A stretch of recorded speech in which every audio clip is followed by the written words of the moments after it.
Hello everybody, welcome back. My name is Winback, and on today's episode of Grim Dawn, I'm finally going to end this Spellbinder build and show you what we've got. There will be a Grim Tools link on this video finally for all those people who have to have one, but it's a YouTube video, so feel free to like, comment, and subscribe your heart out while I absolutely flay the souls from these ether corruptions. Anyway, as of right now, we are level 98. So 100-ish, but we're basically max build. Skill points are where they're going to be. Not going to deviate a whole lot from the things as they are, with the last two skill points coming from the home stretch of level 100. But, you know, it's safe to say everything works the way that it's supposed to. I did have to make some changes to the skills, to the damage types, and to the gear to really fit this in correctly. But as it stands right now, the Drained Essence is doing enough damage, and I have enough survivability to really just sit here and let it do its thing. So that's pretty cool.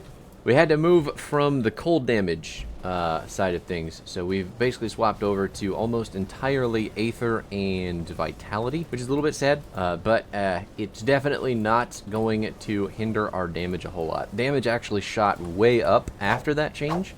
We also have some really strong defensive abilities, and the Hourglass is doing a massive amount of cooldown reduction for us, making a really big bursty combo happen pretty consistently. This stage of the build did swap out the movement ability that we had and has exchanged it for a Vitality charge. We've actually swapped out for Wendigo Rush.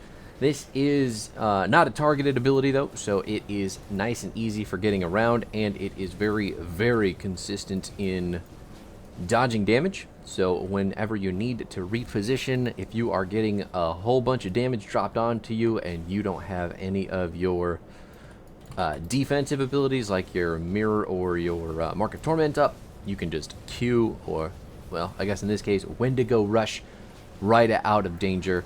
And it's a relatively low cooldown, so you pass through enemies, you get to wherever you need to go, and it does decent damage. If you need to add it to a rotation for damage, it's going to be wicked useful. Now, as far as other abilities go, we've got Siphon Souls in the secondary slot.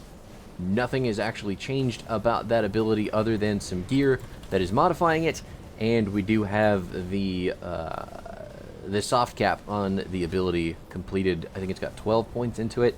Not using any points into the modifier for the ability, so don't worry about that. Next is Devastation. Devastation is a huge part of the combo for this build, but it also doesn't need a whole lot of points in it to do the big damages and to do its job. So really all all that Devastation is used for in this build is for resetting your cooldowns. It does do a really hefty amount of damage because we have a lot of Aether damage in the build. Then there is Ill Omen.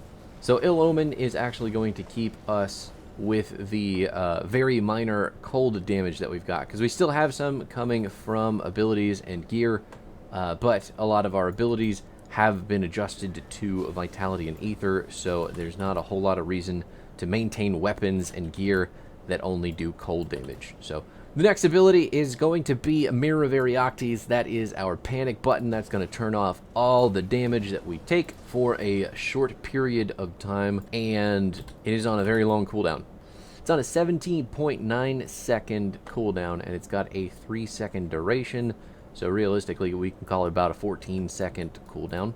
12.5 seconds off of cooldowns with the Hourglass Devotion passive. So basically, we set it to a 2-second cooldown after the duration's over. It's pretty fucking nuts.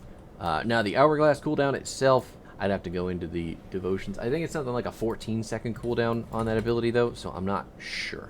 So I'm in Port Valbury right now. This is a key dungeon or it's on Ultimate. It's the Ethereal key dungeon.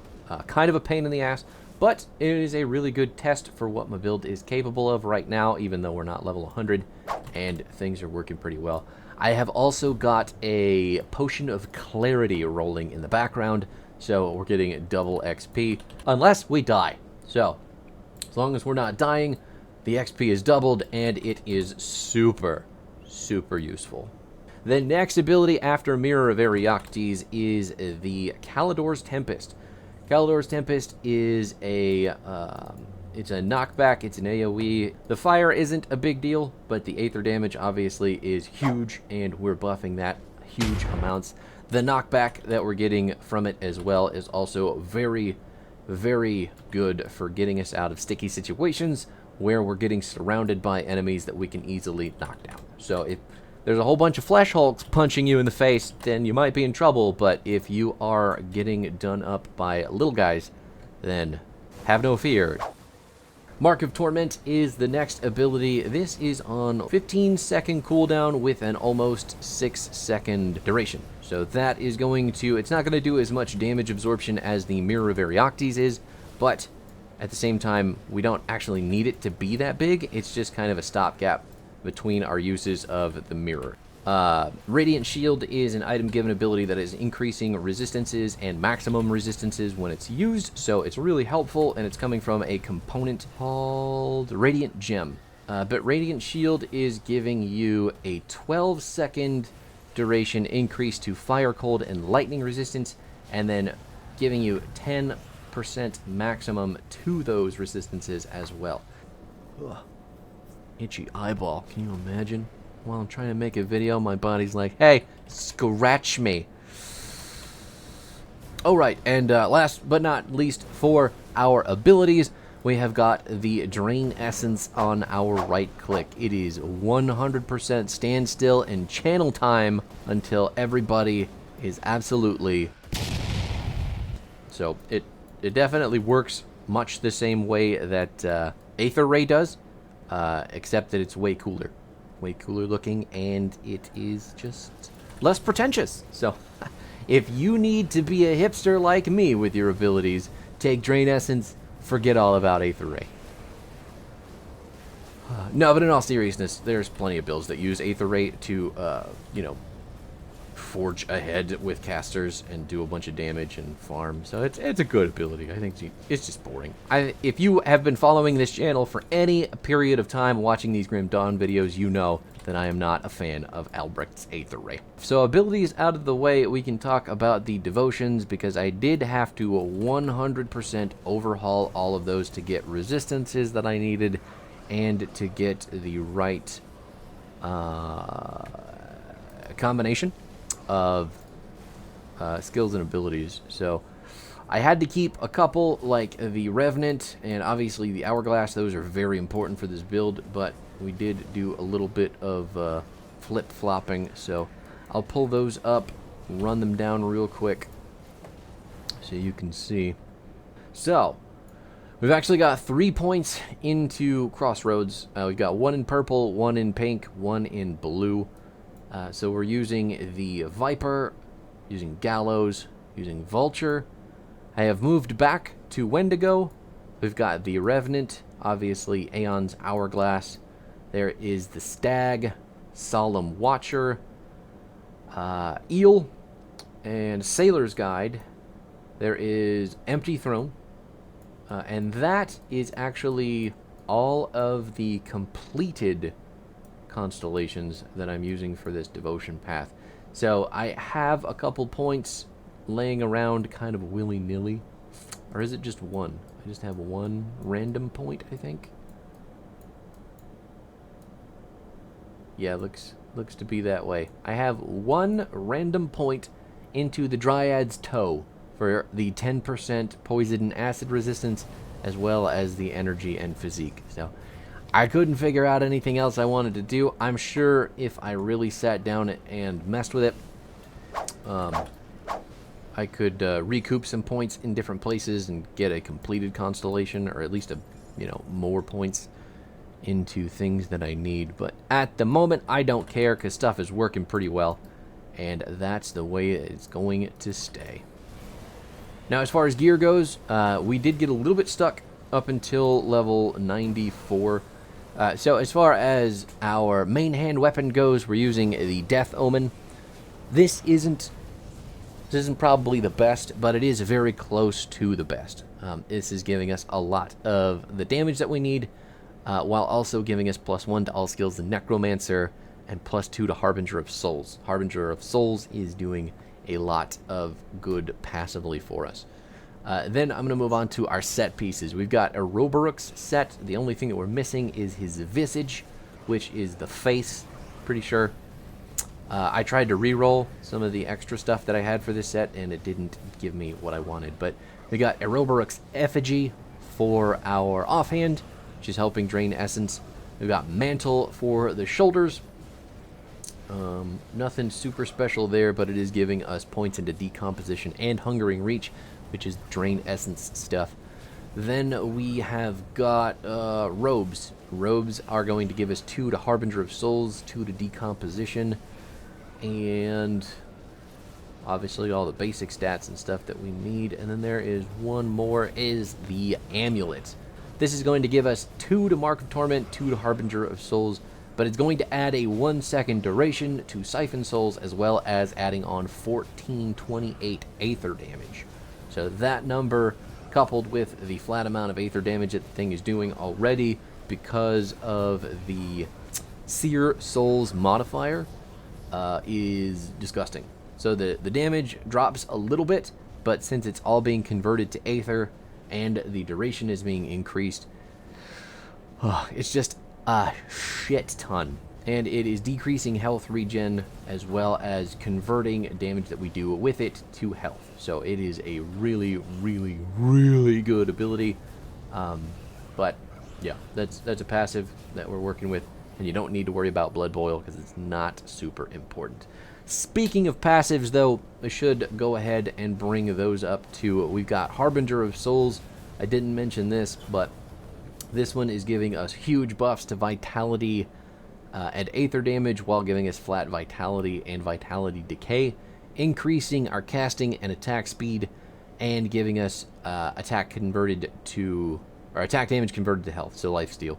It's also modifying our physical into more Vitality damage, which is gross and amazing. You've got Drain Essence, Hungering Reach, Decomposition, Siphon Souls, Harbinger of Souls, all have more than 20 points in, which is why we can do as much damage as we're doing. Ill Omen only has 5 points, Mark of Torment has 16, but considering it caps out at 10, that's pretty good. We've also got Spectral Binding, dealing some Aether damage, increasing our health and offensive ability. Also not capped out though, only at 8 out of 12, not a big deal. You know what, I have another point to put into Harbinger, so we're going to do that. And then on the Arcanist side of things, we've got Iskandra's Elemental Exchange and Overload, just kind of sitting pretty at 2 points, nothing big and special there. 2 points into Maven's Sphere of Protection, but the big one is Conversion. I put 10 points into Conversion because I want the reduction in Stun, Freeze, Entrapment, Petrify, the slow resistance, and then the energy absorbed from enemy spells. That's really handy. Devastation only has 7 points, but again, it's not really a big deal. I don't care a whole lot about the damage as much as I care about the ability to reset cooldowns with that skill. And then Caldor's Tempest has 17 out of 16, doing damage, knocking people down. There is also Inner Focus, which is increasing our offensive ability by 1%, as well as our spirit by 1%, with 8 points. Arcane Will, sitting pretty with only 2 little points, but increasing 40% to all damage, while giving us defensive ability and energy regen when our health drops below 75%. Mental Alacrity is reducing skill energy cost, which is actually very important. 6 points into that, and then Fabric of Reality, we are getting Aether and Chaos damage. This, I don't think, is a huge deal, but as it stands, I think I put 1 point into this, and the rest of it is coming from gear. So it's just kind of a happy accident, and I will take it because I like what it does. But for the rest of the gear, what we're using, we've got the Mythical Rift Warped Grasp. This is giving points into Necromancer and Occultist, so a little bit unfortunate that we can't use that Doombolt stuff, but at the same time, it's adding a whole bunch of Vitality damage to Drain Essence and giving us more of the attack damage converted to health to Drain Essence. So it is just making it a vampire nuclear device that we can channel. For our boots, we've got mythical Wraith Walkers. This is giving us points into basically everything that we use, with the exception of Flash Freeze. So that's Tempest, Spectral Binding, and Hungering Reach. It's also giving us reduced stun duration by 29% and physical resistance. So these boots are wicked good. Not to mention that when Wraith Walk goes off, we have a 5-second duration where we can effectively move very fast, and we have a decent chance to avoid melee attacks and projectiles. So it's a really, really strong set of boots. Mark of Anathema is our medal. That is going to be giving us some Aether damage, but it's also going to give us maximum Fire, Cold, and Lightning resist, as well as it's only 8% elemental resistance, huh? I guess I need the mythical version of this, because I've only got the regular level 75. But that's okay. Still giving us points into Kaldor's Tempest, and Reckless Power we don't use, but, you know, that's neither here nor there. Boneweave Girdle, the mythical version, is giving +3 to Siphon Souls, 33% reduction to stun duration, 4% physical resistance. Just crazy good belt. I'm using Impurity for my relic, my mythical relic, which is doing Aether damage, also increasing Vitality and Aether damage with Spirit. 1 to all skills in Necromancer. It's unfortunate that the completion bonus is the Reap Spirit and the Ray Skeletons, but at the same time, I couldn't really care less. Mythical Wendigo Mane Leggings, so that's giving us +2 to Siphon Souls. The Life Giver Signet, 7% of attack damage converted to health, giving us some health itself. Soul Harvest and Necrotic Edge, not super great, but maximum Vitality resistance. Mythical Deathlord's Band doesn't give us any points into abilities that we use, so this may not be long for this world, or for this build, but it does give us Vitality damage, Pierce resistance, and Elemental resistance, which is something that we desperately need, as well as the Blood Pool passive. So it's, as long as it's dealing Vitality damage at least on this gear, it's worth holding on to, at least until we find something better.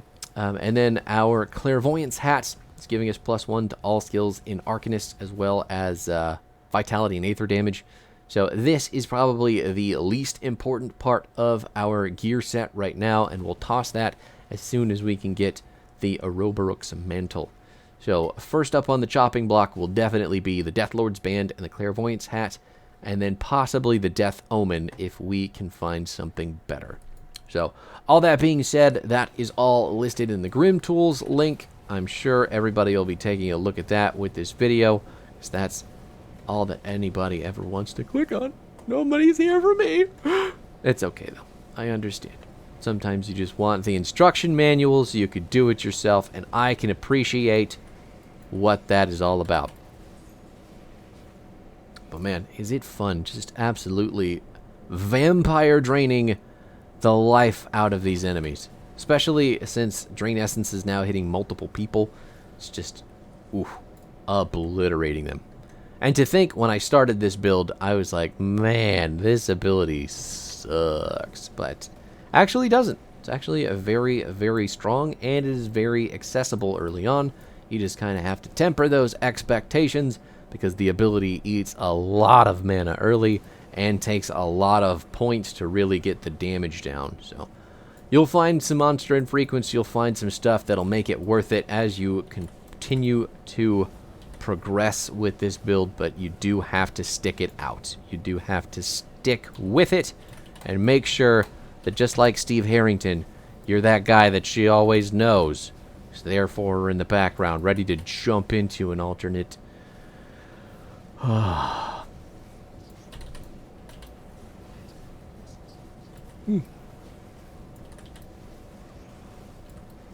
was going to make a Stranger Things joke, and then I forgot about spoilers. So, you know, I'm just going to keep that to myself. I think that's fair enough. If you don't want Stranger Things and you don't care about spoilers, I'm still not going to do it. So maybe you should start watching television. Or maybe don't. Maybe just keep reading books. Maybe be the academic that you were destined to be, who's watching this video game YouTube video. I don't know. Those things are not mutually exclusive. Don't take my tone as a tone of judgment. You're welcome. Follow your dreams. Live your best life. Man, there's a lot of people who just do not want to die, huh? Can you guys please? I just need you to... And the totem is still spawning more. It'd be cool. It'd be cool if you guys could just leave me alone. Our potion of clarity did run out a while ago. That capped off, so we're not getting that double XP anymore. This was more to just make sure that I could kill the shrine. God, you know what? In all fairness, I have been finding a lot of purples. I just haven't been finding a lot of purples from the monster shrines. I've been finding purples mostly from random-ass enemies along, you know, the traveling paths. So it's kind of fun, but also kind of weird. That being said, I am also doing a lot of farming for other builds that I have, so the amount of purple shit, legendary shit that we have got with this playthrough is a massive, massive, massive help. I don't have the quest unlocked to blow up in the mountainside there to get into the chests, so I'm not gonna sweat that. We're almost level 99.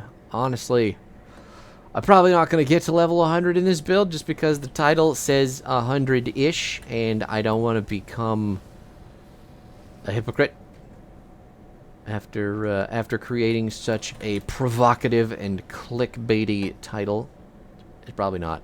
Probably not. I'm not good at writing clickbait titles and thumbnails, so unless you clicked on it and you were baited, let me know in the comments below if you got hooked in by my splendid